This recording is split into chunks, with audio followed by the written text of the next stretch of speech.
Everyone, कैसे हैं आप लोग। तो आज मैं आप लोगों के लिए बहुत ही स्पेशल एक वीडियो लेके आई हूँ। और जैसा कि आप सब जानते हैं, माशाल्लाह से रमज़ान शरीफ बहुत ही जल्द आने वाला है। बहुत बरकतों वाला, रहमतों वाला महीना। और इस रहमतों और बरकतों वाले महीने के आने के साथ साथ महंगाई भी आती है और सब्ज़ियों का रेट बहुत ज़्यादा हाई हो जाता है। तो कोशिश करनी चाहिए कि बहुत सी ऐसी चीज़ें होती हैं जिन्हें हम सेव करके रख सकते हैं। उससे क्या होता है, हमारा टाइम भी बचता है और इबादत करने के लिए हमें ज़्यादा वक्त मिल जाता है। ऐसा नहीं होता है कि हम बस दिन भर सोचते रहें और किचन में ही खड़े रह जाएं। तो उसमें सबसे पहले आता है आलू। और आलू को हम काफ़ी लंबे टाइम के लिए स्टोर करके रख सकते हैं। और आलू की टिक्की तो हर घर में रमज़ान शरीफ में बनती है, तो इसे आप स्टोर करके फ्रीज़ करके रख सकते हैं काफ़ी लंबे टाइम के लिए। तो यहाँ पे मैं उसी की प्रिपरेशन कर रही हूँ। यहाँ पे मैंने आलूओं को बॉयल कर लिया, फिर अच्छे से मैश करके उसमें नमक, मिर्च और हींग और भुने ज़ीरे का पाउडर और यहाँ पे कॉर्नफ्लावर डाल के इसे मैं मिक्स कर लूँगी अच्छे से। इसकी आप छोटी बड़ी जिस साइज़ की चाहें टिक्कियाँ बना लें और उन्हें ज़िप लॉक जो पैक आते हैं उसमें आप फ्रीज़ करके रख सकते हैं बहुत लंबे टाइम के लिए। तो ये एक ऐसा स्नैक है जो हम सभी के घरों में बनता है और बहुत पसंद किया जाता है।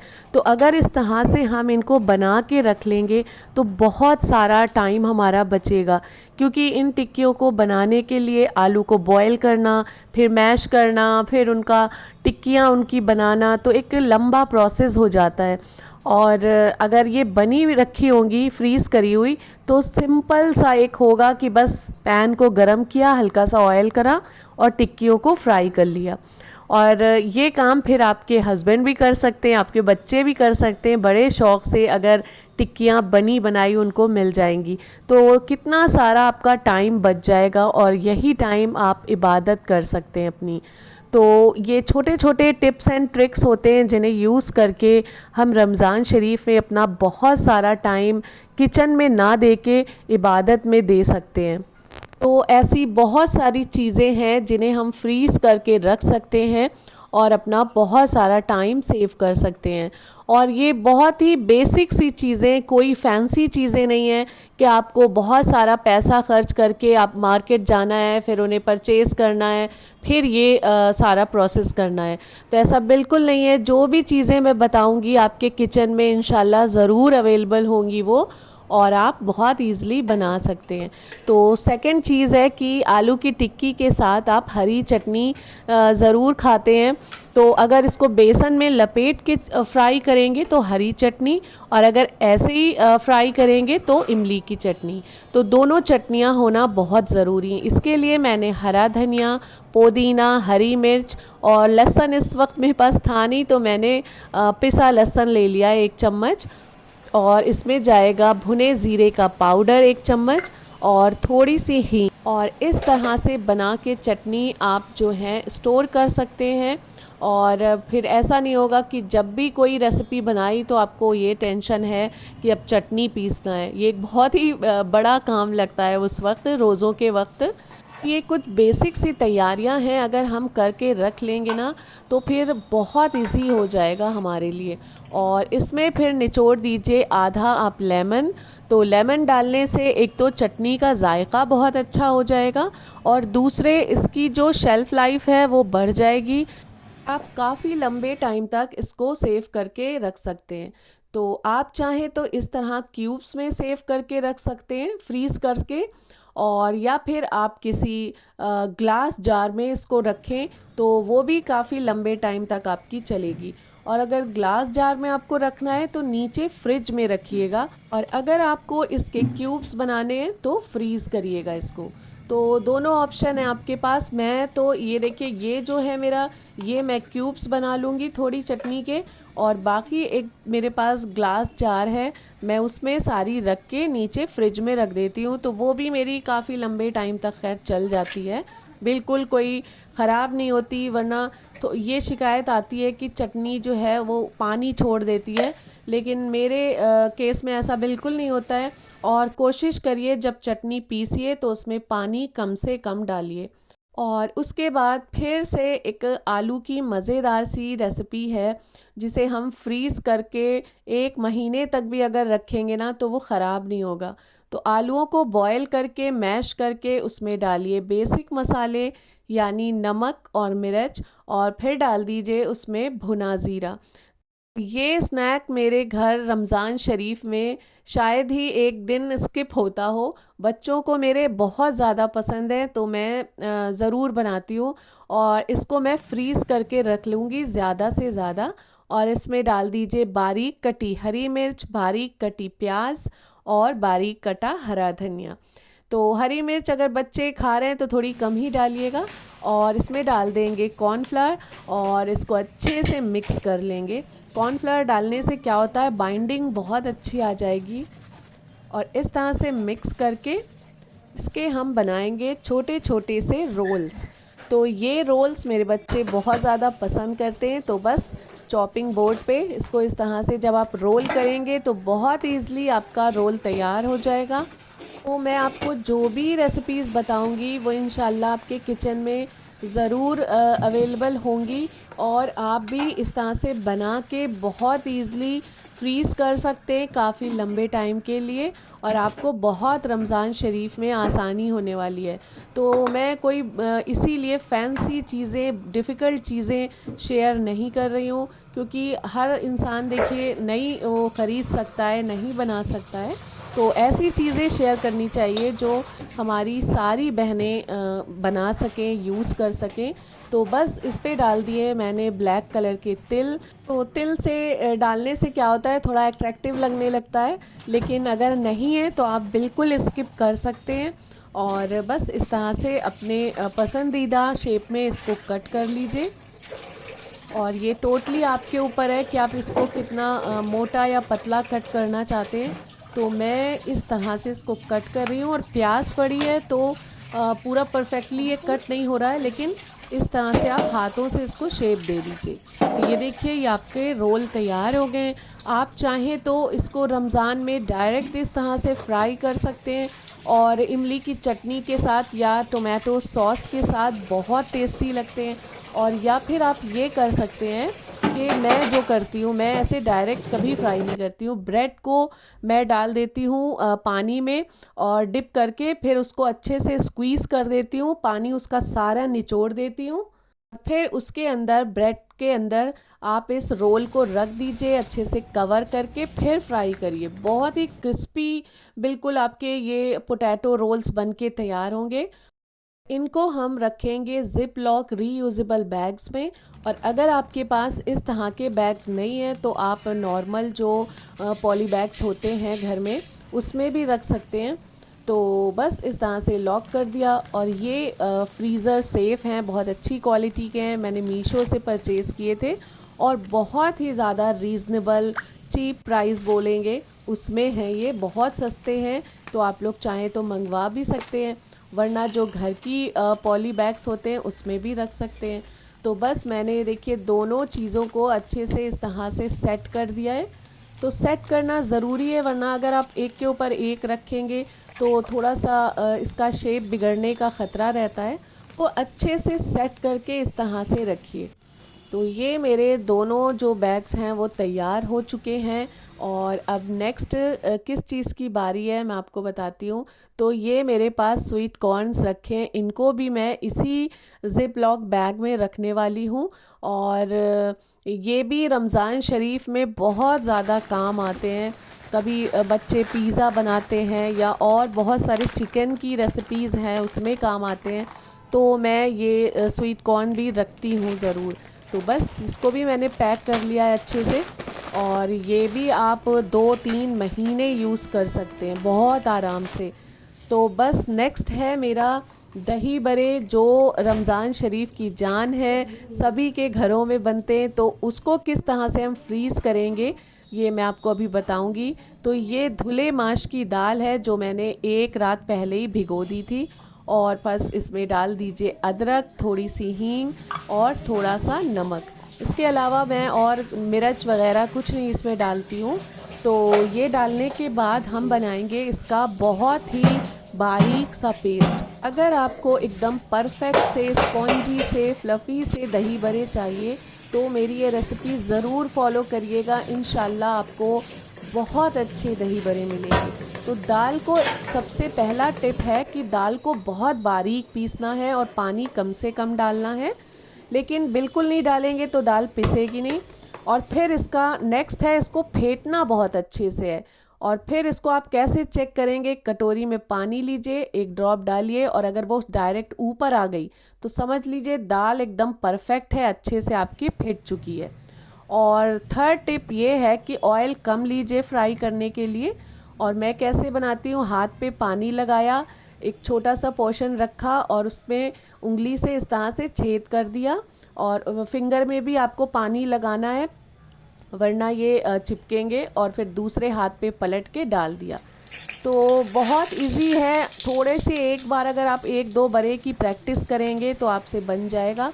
तो हम लोगों ने बचपन से ऐसे ही देखे हैं तो ऐसे ही बनाते हैं। आप चाहें तो वो नॉर्मल जैसे पकौड़े बनते हैं ना वैसे भी बना सकते हैं, उसमें भी कोई दिक्कत नहीं है, लेकिन ये थोड़े दिखने में ज़्यादा अच्छे लगते हैं। तो ये देखिए इस तरह से बनाना है, हाथ पे थोड़ा सा पानी लगाया और थोड़ा सा ये बैटर रखा और फिर फिंगर में पानी लगा के एक होल करा और दूसरे उंगलियों पे इसको पलट के और ये देखिए तेल में डाल दिया। तो इस तरह से ये देखिए कितने जालीदार अभी से नज़र आ रहा है कि बरों के ऊपर हल्के हल्के छेद हो गए हैं।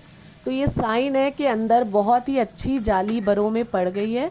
बस इसको इस तरह से पलट दीजिए और बहुत ज़्यादा इसको गोल्डन ब्राउन करने की ज़रूरत नहीं है, लाइट कलर ही रखिए।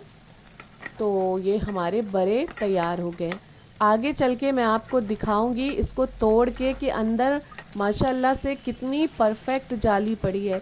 तो इसके सिर्फ 3-4 टिप्स हैं, अगर आप उनको फॉलो करेंगे तो आपके बड़े बहुत ही अच्छे बनने वाले हैं। पहला टिप ये है कि दाल को एक रात भिगोना ज़रूरी है। सेकंड ये है कि दाल को बहुत ही बारीक पीसना है और कम पानी डाल के। थर्ड ये है कि दाल को इतने अच्छे से आपको फेंटना है कि दाल एक फ्लफ़ी सी लगने लगे, थोड़ी सी लाइट वेट हो जाए दाल आपकी। और आपको फिर कटोरी में जैसे मैंने चेक करा था कि दाल फिटी है अच्छी कि नहीं, वैसे आपको करना है। तो ये कुछ हैं टिप्स। और हाँ, एक ये भी है कि ऑयल बहुत ज़्यादा भर के नहीं लेना है फ्राई करने के लिए, ऑयल को कम लेना है। इससे क्या होता है, आपके बरों का शेप परफेक्ट रहेगा गोल गोल और आपके बड़े बहुत अच्छे बनेंगे, अंदर से बिल्कुल जाली पड़ेगी। ये देखिए अंदर माशाल्लाह बिल्कुल जैसे एक पाव नहीं होता है, ब्रेड होती है, वैसे ही बन गए, बहुत अच्छे बड़े बन के तैयार हुए। और मैंने कोई सोडा नहीं डाला है, लेकिन अगर फर्स्ट टाइम आप बना रहे हैं तो इसमें सोडा थोड़ा सा डाल लीजिएगा। और ये देखिए माशाल्लाह बहुत ही ज़बरदस्त बड़े बन के तैयार हुए हैं। खैर हमेशा ही अल्हम्दुलिल्लाह ऐसे ही बड़े बनते हैं मेरे। तो बस इसको भी बिल्कुल पूरी तरह से पहले ठंडा करना है, हर चीज़ को जो भी अभी तक मैंने बनाई है। तो इस पैकेट में आपको कोई भी गुनगुनी या गरम चीज़ नहीं रखनी है, जब बिल्कुल रूम टेम्परेचर पे आ जाए तब इसको फिल करना है और फिर आपको फ्रीज़र में इसको रखना है। तो ये बिल्कुल ठंडी हो गई थी तभी मैं इसको बरों को रख रही हूँ इसमें। और यूज़ आप कैसे करेंगे बरों को आगे चल के, जब आपको यूज़ करना है, जितने यूज़ करना है 8-10 या 4-5 जो भी क्वांटिटी, तो आपको गुनगुने पानी में 2 मिनट रखना है, फिर स्क्वीज़ करना है, फिर इसको यूज़ करना है। तो नेक्स्ट है हमारे रमज़ान शरीफ की रानी बोलेंगे या राजा, वो है इमली की चटनी, जिसके बिना तो अधूरा है अफ्तार हमारा। तो इसके लिए इमली मैंने 200 ग्राम ली और उसको रात भर भिगो लिया। तो भिगोने के बाद कुछ इस तरह की एक कंडीशन में आ गई है।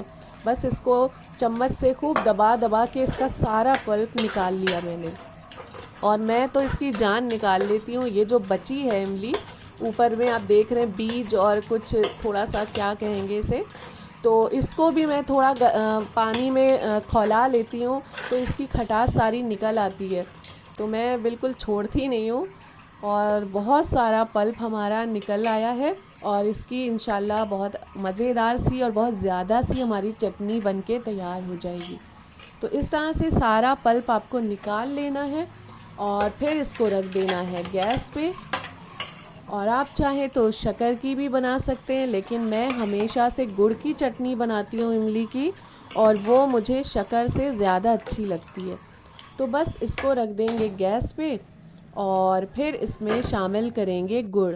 तो देखिए, मैं परफेक्ट हिसाब तो नहीं बता पाऊँगी क्योंकि इमली मेरी 200 ग्राम थी, तो मैं टेस्ट के अकॉर्डिंग गुड़ डालती हूँ। तो बीच बीच में चखती रहती हूँ जितनी खट्टी मीठी मुझे चाहिए होती है चटनी। और फिर इसमें मैंने डाले हैं 2 चम्मच सौंठ के, यानी ड्राई जो जिंजर होती है उसका पाउडर, अदरक का पाउडर इसमें मैंने डाला है। और ये इमली की चटनी की जान है, तो अगर है तो ज़रूर डालिएगा। और फिर डाला है मैंने इसमें 2 चम्मच भुने ज़ीरे का पाउडर। तो गुड़ और शक्कर आप अपने हिसाब से इसमें ऐड कर लीजिएगा, बीच बीच टेस्ट करते रहिएगा, जितनी आपको खट्टी मीठी चाहिए ना उस हिसाब से डाल दीजिएगा। और फिर यहाँ पे मैंने डाला है काला नमक और थोड़ा सा वाइट नमक, बस। अब इसके अलावा इसमें कुछ नहीं डालना है, इसको पकने देना है अच्छे से। और अगर आप चटनी ज़्यादा बनाना चाहते हैं तो थोड़ा पानी ऐड कर दीजिए, और फिर उसको गाढ़ा करने का मैं तरीका बताऊंगी। और इसमें मैंने पिंच ऑफ डाल दिया है फूड कलर। ये पूरी तरह से ऑप्शनल है, अगर आपको डालना है तो डाल सकते हैं। इससे थोड़ा सा ये होता है कि कलर अच्छा आ जाता है चटनी का। तो इसमें आप कॉर्नफ्लावर डाल सकते हैं तो चटनी आपकी थोड़ी गाढ़ी हो जाएगी, लेकिन हम लोग बहुत ज़्यादा गाढ़ी चटनी पसंद नहीं करते, तो मैंने थोड़ी सी ऐसे पतली रखी है। और ये देखिए, मैं 2 यहाँ पे डिब्बे ला के मैंने रखे। मुझे लगा ये चटनी इतनी ज़्यादा बन गई है कि 2 डिब्बों में आएगी, लेकिन ये 1 में आई और थोड़ी सी बची थी, फिर मैंने इस डिब्बे में नहीं डाली। मैंने सोचा अभी बच्चे जो हैं वो यूज़ कर लेंगे टिक्की के साथ। और फिर नेक्स्ट आता है ये फ्राइज़। तो फ्राइज़ तो बच्चों को बहुत ज़्यादा पसंद होते हैं, और ये मैंने बड़े साइज़ के आलू लिए और उसको ये नाइफ़ से ही कट कर लिया है। तो बस बहुत इजी नाइफ़ से इस तरह से ये कट हो जाते हैं फ्राइज़। और इनको भी हम सेव करके रख सकते हैं रमज़ान शरीफ के लिए, या नॉर्मल भी रख सकते हैं, कभी बच्चों का दिल किया तो फ्राइज़ बना दिए। तो बस पानी रखिए बॉयल होने को, और उसमें 1 चम्मच डालिए नमक, और ये जो फ्राइज़ आपने कट करके रखे हैं फिर इसको डाल दीजिए। तो इसको सिर्फ इतना पकाना है कि पानी में एक हल्का वाला बॉयल आए और गैस को ऑफ कर देना है।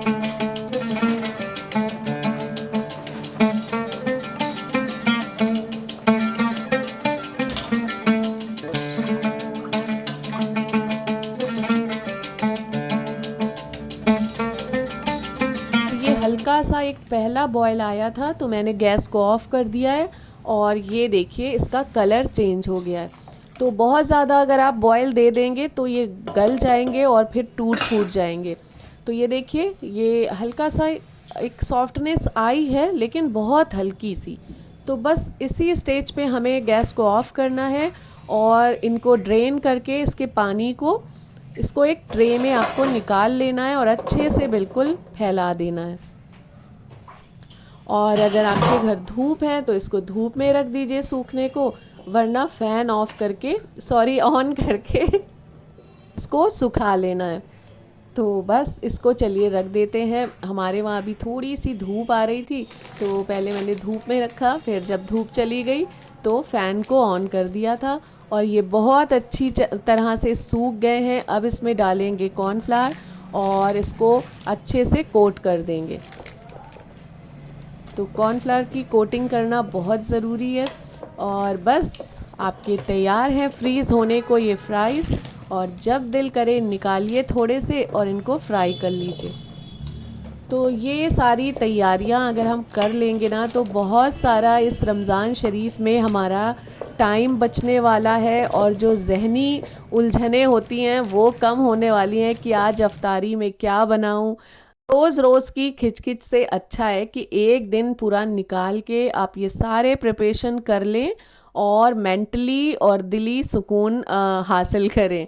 तो आज मैंने अपना बहुत सारा टाइम इन चीज़ों को दिया है, लेकिन यकीन मानिए जो जो पैकेट्स बनते जा रहे थे वो इतनी तसल्ली, इतना सुकून मिल रहा था कि अभी तो खैर ये जो मैं बना रही हूँ वीडियो, ये रमज़ान शरीफ के लिए नहीं बन रहा है, क्योंकि अभी टाइम है रमज़ान शरीफ में। आगे इंशाल्लाह मैं रमज़ान शरीफ के लिए ज़्यादा क्वांटिटी में ये सब करने वाली हूँ।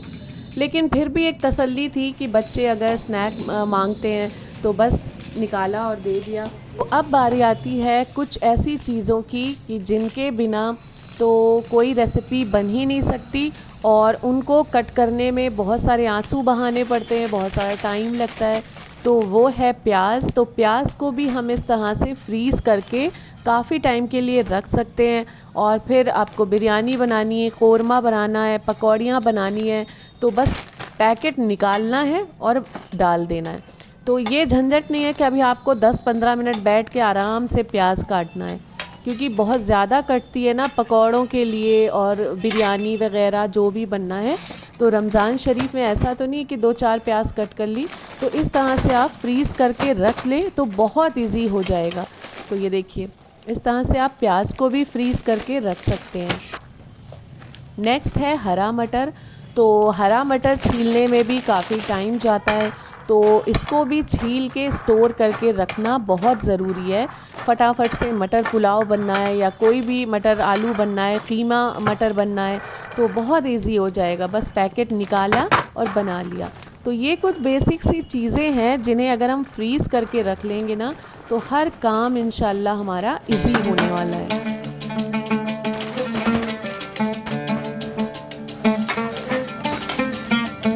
तो ये है गाजर। इसको भी फ्रीज़ करना बहुत ज़रूरी है, क्योंकि आने वाले रमज़ान में शायद ये मिले या ना मिले या बहुत ही महंगी हो। तो ये रखी होगी कट करी, तो बहुत ईज़िली हम जब दिल करे गाजर का हलवा बना सकते हैं। और बस पैकेट से गाजर निकाली, कुकर में दूध के साथ इसको अच्छे से 2-3 सीटी दे के मैश कर लिया, देसी घी और खोया डाल के इसकी भुनाई कर दी, तो बस इंस्टेंट हमारा गाजर का हलवा तैयार हो जाएगा। तो फिर गाजर ज़रूर आप फ्रीज़ करके रखिएगा। तो ये इस तरह से सारे जो सामान हैं हम फ्रीज़ करके बहुत ईज़िली रख सकते हैं। एक दिन की मेहनत है और बहुत सारा टाइम बचेगा, बहुत सारी आप इबादत अपनी कर सकते हैं। तो बस ये कुछ आज का मेरा वीडियो था। आपको कैसा लगा ज़रूर बताइएगा। इस वीडियो को बनाने में बहुत सारी मेहनत लगी है, और एक ही दिन में इतनी सारी प्रिपरेशन करना, एक दिन क्या कुछ घंटों में। तो अगर आपको अच्छा लगा हो तो ज़रूर लाइक करिएगा, वीडियो को लाइक करिएगा, चैनल को सब्सक्राइब करिएगा, और फैमिली और फ्रेंड्स के साथ इस वीडियो को ज़रूर शेयर करिएगा, ताकि उनको भी आने वाले रमज़ान शरीफ में कुछ सहूलियत मिल जाए। और हम सभी को एक दूसरे के लिए बहुत सारी दुआएं करनी है। तो बस चलिए इस व्लॉग को यहीं पे एंड करते हैं। मिलते हैं नेक्स्ट व्लॉग में। अपना बहुत सारा ख्याल रखिए। अल्लाह हाफ़िज़।